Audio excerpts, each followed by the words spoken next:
আপোনাৰ বাৰু আজিকালি অনবৰত মনটো বেয়া লাগি থাকে নেকি? অনবৰত কিবা এটাই চেপি খুন্দি ৰাখে নেকি মনটোক? একো বস্তুৱেই ভাল নালাগে, ক'তো ওলাই যাবলৈ মন নাযায়, কাপোৰ পিন্ধাৰ এলাহ, ঘৰলৈ কাকো মাতি আনি কথা বতৰা হ'বলৈও মন নাযায়। কেৱল নিজৰ কোঠাটোতে সোমাই থাকি কিবা কিবি ভাবি থাকিবৰ মন। বিছনাখনত দীঘল দি পৰি থাকি কিবা কিবি অৰ্থহীন কথাবোৰ চিন্তা কৰি থকাৰ ইচ্ছা। উঠিবলৈ মন নাই, ফুৰিবলৈ মন নাই, খাবলৈ মন নাই, চাবলৈতো একোৱেই মন নাই। কিবা এক যেন নামহীন উদাসীনতা সকলোতে আপোনাৰ। ভুল নুবুজিব, এয়া আপোনাৰ প্ৰেম নহয়। হঠাৎ জীৱনৰ প্ৰতি মোহভংগ হ'বলৈ লৈছে আপোনাৰ। গতিকে আপোনাক আজি প্ৰয়োজন হৈছে জীৱন জিনাৰ মন্ত্ৰৰ। আজিৰ এই ভিডিঅ'টো যদি শেষলৈকে শুনে, চেপি খুন্দি ৰখা যন্ত্ৰণাবোৰ কিছু হ'লে উলিয়াই দিব পাৰিব। আজি আকৌ এবাৰ নিজকে ভাল পাবলৈ শিকিব পাৰিব।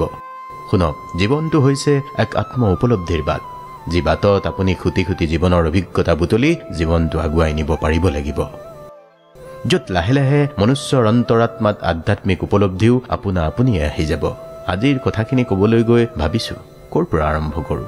জন্ম মৃত্যুৰ চক্ৰটোৰ পৰা আৰম্ভ কৰিম নে আত্মাৰ পৰা আৰম্ভ কৰিম? নে ভগৱান শ্ৰীকৃষ্ণই কিদৰে এই ধৰাৰ সকলো জীৱিত প্ৰাণীৰ পিতা বুলি কৈছে সেই কথাৰ পৰা আৰম্ভ কৰিম? ক্ষণিকৰ বাবে জন্ম মৃত্যুৰ গভীৰ ৰহস্যৰ পৰা আঁতৰি যদি আহি যায়, ভগৱান শ্ৰীকৃষ্ণই পথ প্ৰদৰ্শক হৈ আমাক কিদৰে জীৱন যাপনৰ বাবে উপদেশ দিছিল, সেই উপদেশবোৰৰ মাজত ভাল লগা শ্লোকটোৰে এই কথাখিনিৰ পাতনি মেলিব খুজিছোঁ। অদিষ্ট সৰ্বভূতানাম মৈত্ৰঃ কৰুণা এব চ নিৰ্মমো নিৰহংকাৰঃ শমা দুঃখঃ সুখঃ ক্ষমী সন্তুষ্টঃ সততম যোগী যতাত্মা দৃঢ় নিশ্চয়ঃ মৰ্য প্ৰীতুত মন বুদ্ধিৰ্যু মদভক্তঃ সমে প্ৰিয়ঃ। অৰ্থাৎ যি সমস্ত জীৱৰ প্ৰতি দেশশূন্য, বন্ধু ভাৱাপন্ন, কৃপালু, মমত্ব বুদ্ধিপূৰ্ণ, নিৰহংকাৰ, সুখ আৰু দুখত সমভাৱাপন্ন, ক্ষমাশীল, সৰ্বদা সন্তুষ্ট, সৰ্বদা ভক্তিযোগত যুক্ত, সংযত স্বভাৱ, দৃঢ় সংকল্পযুক্ত আৰু যাৰ মন আৰু বুদ্ধি সদায় মোৰ মাজত অৰ্পিত, তেওঁ মোৰ প্ৰিয় ভক্ত।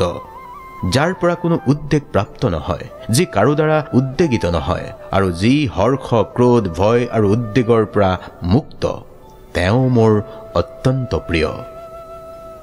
কথাখিনি আপোনাক আজি বুজাই ক'ম।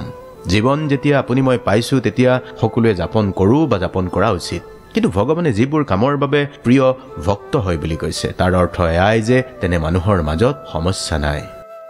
আপুনি যদি সকলোৰে প্ৰতি বন্ধু ভাৱাপন্ন হয়, ক্ষমাশীল হয়, সন্তুষ্ট হয়, সংযত স্বভাৱৰ হয়, দৃঢ় সংকল্পযুক্ত হয়, জীৱনৰ আধামান সমস্যা নাইকিয়াই হৈ যাব দেখোন। কি কয় আৰু কি কৈছে? যাৰ পৰা কোনো উদ্বেগ প্ৰাপ্ত নহয়, যি কাকো উদ্বেগ নিদিয়ে। ইয়াতকৈ আৰু জীৱনবোধৰ শিক্ষা কি লাগে আমাক? আমি ভাবোঁ মানুহে জীৱনটো যাপন কৰিবলৈ শিকিবলৈ চেষ্টা কৰা উচিত, আমি নকৰোঁ। ভগৱান শ্ৰীকৃষ্ণই শ্ৰীমদ ভাগৱত গীতাৰ এই ১২ অধ্যায়ত আৰু কৈছে, ১৪ নম্বৰ শ্লোক, যি নিৰপেক্ষ, সূচী, দক্ষ, উদাসীন, উদ্বেগ শূন্য আৰু সমস্ত কৰ্মৰ ফল ত্যাগী, তেওঁ মোৰ অত্যন্ত প্ৰিয় ভক্ত। তাৰ পিছত কৈছে ভগৱানে, যিজন প্ৰিয় বস্তুৰ প্ৰাপ্তিত হৃষ্ট নহয়, অপ্ৰিয় বস্তুৰ প্ৰাপ্তিত ৰুষ্ট নহয়, লগতে যিজনে প্ৰিয় বস্তুৰ বিয়োগত শোক প্ৰকাশ নকৰে, অপ্ৰাপ্ত বস্তুৰ আশা নকৰে, লগতে শুভ আৰু অশুভ সমস্ত কৰ্ম পৰিত্যাগ কৰিছে আৰু যিজনাই ভক্তিযুক্ত, তেওঁ হ'ল মোৰ প্ৰিয় ভক্ত। যিজন শত্ৰু আৰু মিত্ৰৰ প্ৰতি সমবুদ্ধি সম্পন্ন, যিয়ে সন্মান আৰু অপমানত, শীত আৰু গ্ৰীষ্মত, সুখ আৰু দুখত আৰু নিন্দা আৰু স্তুতিত সমভাৱাপন্ন, তেওঁ ভগৱান শ্ৰীকৃষ্ণৰ প্ৰিয় ভক্ত। আমি আচলতে জীৱনটো কেৱল যাপন কৰিছোঁ, জীৱনটো কেৱল জীয়াই আছোঁ। পুৱা গধূলি এসাঁজ দুসাঁজ যি পাৰোঁ খাইছোঁ। তাৰ পিছত কিন্তু যিবোৰ কথা আমি বুজা উচিত, সেইবোৰ কথা আমি বুজিব পৰা নাই, আমি বুজিবলৈ সুযোগো পোৱা নাই। কিয় জানে? আমাক সেই সুযোগ দিয়া হোৱা নাই। আপুনি মই আজি শত্ৰু মিত্ৰৰ প্ৰতি সমভাৱ ৰাখিব পাৰিছোনে? আমি নিৰপেক্ষ হ'ব পাৰিছোনে? ভগৱন্তই কৈছে, যিজনে অপ্ৰাপ্ত বস্তুৰ আশা নকৰে। আপুনি মই কি কৰোঁ? যিটো নাপাওঁ বুলি জানো, তথাপিওচোন সেইটোকে পাবলৈ হাবিয়াস কৰি হামৰাও কাঢ়ি থাকোঁ। গতিকে নোপোৱাৰ দুখত ব্যথিত হওঁ আপুনি মই।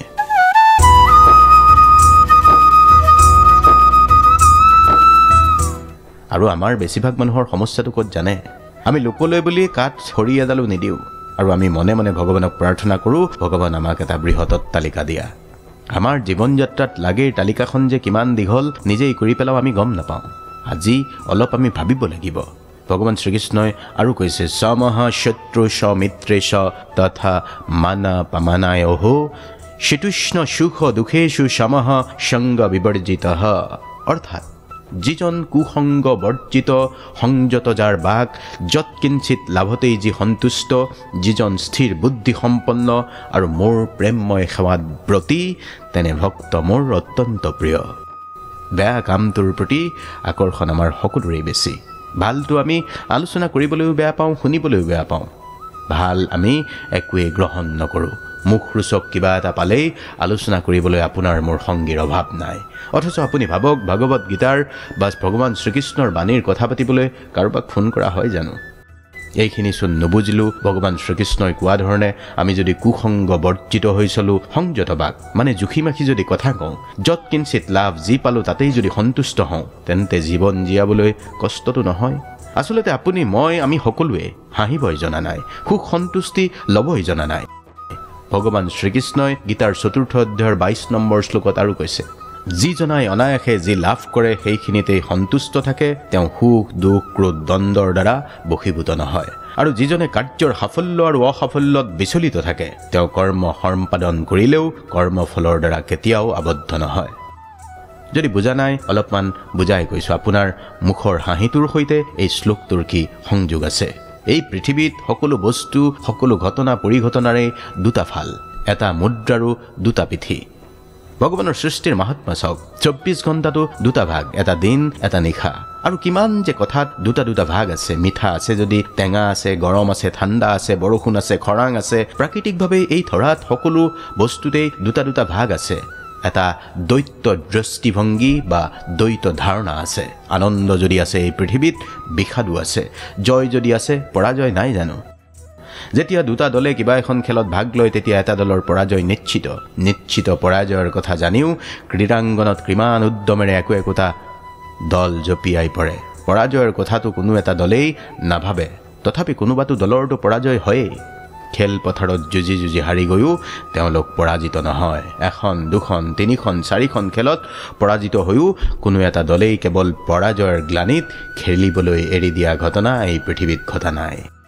সঁচা কথাটো কি জানে? এই ধৰাত পৰমাত্মা সৃষ্ট দ্বৈত দৃষ্টিভংগী আপুনি মই মনুষ্যৰূপে মানিবই লাগিব। কিন্তু এই দ্বৈত ধাৰণাৰ কোনোবাটো ভাল লগা, কোনোবাটো বেয়া লগা, কোনোবাটো কিন্তু বেয়া লগা হ'লেও চিৰস্থায়ী নহয়। আজি আপুনি যদি গেলা গৰমত অতিষ্ঠ হয়, তেন্তে শীতৰ দিন আহিব বুলি আপুনি জানে? আমাৰ মনুষ্যৰ সমস্যাটো কি জানে? আমি গৰমৰ দিনত ঠাণ্ডাৰ দিন ভাল বুলি ভাবোঁ আৰু শীতৰ দিনত গৰমৰ দিনলৈ মনত পেলাই হামৰাও কাঢ়ি থাকোঁ, নহয় জানো? কিন্তু গ্ৰীষ্মকাল বা শীতকাল দুয়োটাকেই উপভোগ্য কৰি তোলাৰ কথা আমি নাভাবোঁ। আপুনি মই প্ৰকৃতিৰ এই স্বভাৱজাত দ্বিগুণ সলাই পেলাব নোৱাৰোঁ। কোনো মনুষ্যই এই দ্বিগুণজাত পৰিৱেশ পৰিস্থিতি সলনি কৰিব নোৱাৰে। কিন্তু মনুষ্যই যদি আমি কৰিব পাৰোঁ, সেয়া হ'ল এটাই, শান্তিপূৰ্ণ সহাৱস্থান। আজি আপোনাৰ যদি বেয়া দিন চলিছে, কিহৰ বেয়া দিন চলিছে? দিন বেয়া বুলি আপুনি গা ধোৱা নাই, দিন বেয়া বুলি আপুনি পুৱাৰ চাহকাপ খোৱা নাই, দিন বেয়া বুলি আপুনি মনোৰঞ্জনৰ বাবে টিভিটো মোবাইলটো নোচোৱাকৈ আছে। আপুনি দিন বেয়া বুলি, আপোনাৰ ভাল নহয় বুলি মনৰ ভিতৰত কিবা এটা ভাবি গুণি লৈছে। কোনোবাই ভাল নে বেয়া সুধিলে হেতা হাঁহি এটা মাৰিছে। তাত বাহিৰে দিন বেয়া বুলি আপুনি কি নকৰাকৈ আছে? আপুনি যদি বিবাহিত সতী সন্ততি আছে, তেওঁলোকৰ বাবে এসাঁজ ৰান্ধিছে, খাওঁ নাখাওঁকৈ নিজে খাইছেনে নাই? কওক। দিন বেয়া বুলি কোনেও নোখোৱাকৈ থকা নাই। দিন বেয়া বুলি দিনটো কোনেও শুই থকা নাই। কোনোবাই ফোন কৰিলে যিমান পাৰে সপ্ৰতিভ হৈ কথা পাতিবলৈ চেষ্টা কৰিছে, পাৰিলে চিনেমা হলত চলি থকা চিনেমাখনো চাওঁ বুলি মনতে ভাঙিছে। কিন্তু আপোনাৰ দিন বেয়া চলিছে। এতিয়া আপোনাৰ এই সমস্যাটোৰ গুৰিলৈকে গৈছোঁ। আপোনাৰ দিন কিয় ক'ত বেয়া চলিছে? আচলতে মানুহৰ আশা বহুত। আপুনি বিচৰাখিনি পোৱা নাই, আপুনি ভবামতে কথাবোৰ হোৱা নাই। এই যে আপুনি পোৱা নাই কিবা কিবি, কি পোৱা নাই? তালিকাখন খুবেই দীঘলীয়া। এতিয়ালৈকে ইমানখিনি যদি আপুনি শুনিলে, ভালকৈ জানি লওক, আমি মানুহে কিবা এটা কৰিলে প্ৰতিদান বিচাৰোঁ, ফল বিচাৰোঁ। আপুনি কাৰোবাক সহায় কৰিছে, আপোনাকো প্ৰতিদানত তেওঁ সহায় কৰিবই বুলি কিয় আশা কৰে?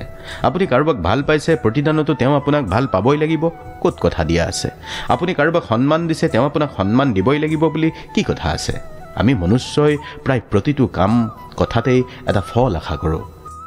একো নাপালেও অন্তত বিচাৰোঁ কৰা কামটোৰ বাবে কোনোবাই নহয় কোনোবাই একো ফল নিদিলেও অলপমান প্ৰশংসা হ'লেও কৰক। ভগৱান শ্ৰীকৃষ্ণই শ্ৰীমদ ভগৱত গীতাত দঢ়াই কৈছে, কৰ্মণ্যেৱাধিকাৰস্তে মা ফলেষু কদাচন। কৰ্ম কৰা, ফলৰ আশা নকৰিবা। আৰু আমি কি কৰোঁ? সদায় ফলৰ আশা কৰি কৰি যেতিয়া ফল নাপাওঁ তেতিয়াই দিন বেয়া বুলি কওঁ। আপুনি আপোনাৰ কৰ্ম কৰি যাওক ভগৱানৰ ওচৰত সমৰ্পণ কৰি। ফলাফলে ধনাত্মক বা ঋণাত্মক আপুনি গম পাব। এয়াও ভগৱানৰ ইচ্ছা, সকলো ঈশ্বৰৰ ইচ্ছা। আৰু তেতিয়াই আপুনি সকলো কৰ্মৰ ভাল বা বেয়া ফলকো আনন্দ মনে গ্ৰহণ কৰিব পাৰিব। আপুনি এই পৃথিৱীত হাঁহিব লাগিব। মানি ল'লোঁ আপোনাৰ দিন সঁচাকৈয়ে বেয়া চলিছে। আপোনাৰ কি বেয়া চলিছে আমি সেয়া অনুমানেই কৰিব পৰা নাই। আপুনি যি কৰিব খুজিছে সেয়া ওলোটা হৈছে। কোনো মানুহে আপোনাক সহযোগ নকৰা হৈছে। মানি ল'লোঁ জীৱনে আপোনাক বহুত কষ্ট দিছে। অলপ ধৈৰ্য আপুনি ধৰিব লাগিব। অলপ চিন্তা কৰক, এইখন পৃথিৱীত আপোনাতকৈও কিমান দুখী মানুহ আছে। আপোনাতকৈও কিমান কষ্টত কিমান মানুহ আজি ফুটপাতত আছে। কিন্তু আপুনি এতিয়াও নিজে পোৱা কষ্টখিনিকেই আটাইতকৈ বেছি দুখদায়ক, কষ্টদায়ক, পীড়াদায়ক বুলি ভাবিছে, দিন বেয়া বুলি ভাবিছে। সঁচা কথাটো কি জানে? চেনি আৰু নিমখ দেখিবলৈ একেই, কিন্তু সোৱাদ দুইটাৰে ভিন্ন। আন্ধাৰত থৈ দিয়া চেনি আৰু নিমখৰ দুটা বটলৰ পৰা সোৱাদৰ ভিন্নতা জানিবলৈকে দুইটাৰে সোৱাদ লৈহে গম পাব। আপোনাৰ যদি দিন বেয়াই নচলে ভাল দিনৰ সুখানুভূতি আপুনি কেনেকৈ পাব? মানুহৰ জীৱনত সুখৰ সময়খিনি তেনেই খন্তেকীয়া, আৰু সেই সময়খিনিৰ সজীৱতা লৈয়ে আমি গোটেই জীৱন মনুষ্যই পাৰ কৰি দিওঁ। আজি শৈশৱৰ পৰা আজিৰ দিনটোলৈকে আপোনাৰ লগত গতা সেই সৰু সুখকৰ মুহূৰ্তবোৰ মনত পেলাওক।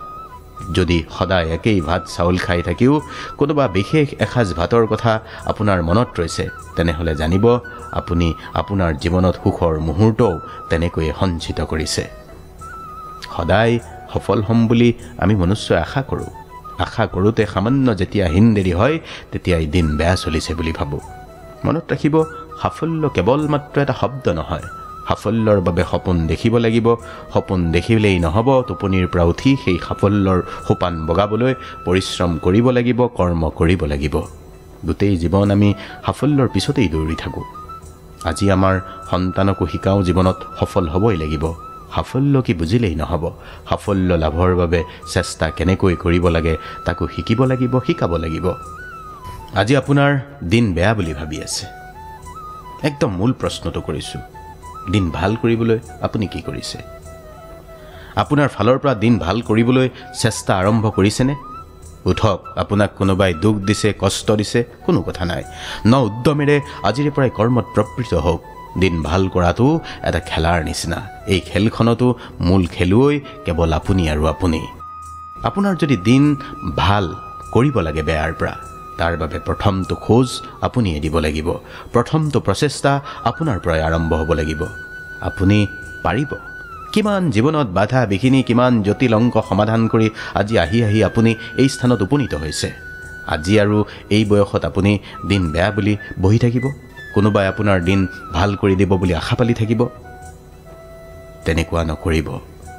আপুনি উঠি বহক, অলপ ঘাম ওলাই যোৱাকৈ ব্যায়াম কৰক, দৌৰক, খোজকাঢ়ক, গাটো ধুই লওক, আৰু আপুনি বেয়াৰ পৰা ভাল দিনলৈ অনাৰ প্ৰক্ৰিয়াটো আপোনাৰ দ্বাৰাই আৰম্ভ কৰক। দেখিব আজি আপুনি হাঁহিব। আপোনাৰ মুখৰ সেই স্কুল কলেজীয়া দিনৰ হাঁহিটো ঘূৰি আহিব। আপুনি পাৰিবই লাগিব। ভগৱানেও আপোনাক সহায় কৰিব। ভালে থাকিব। ওম কৃষ্ণায় বাসুদেৱায় নমঃ।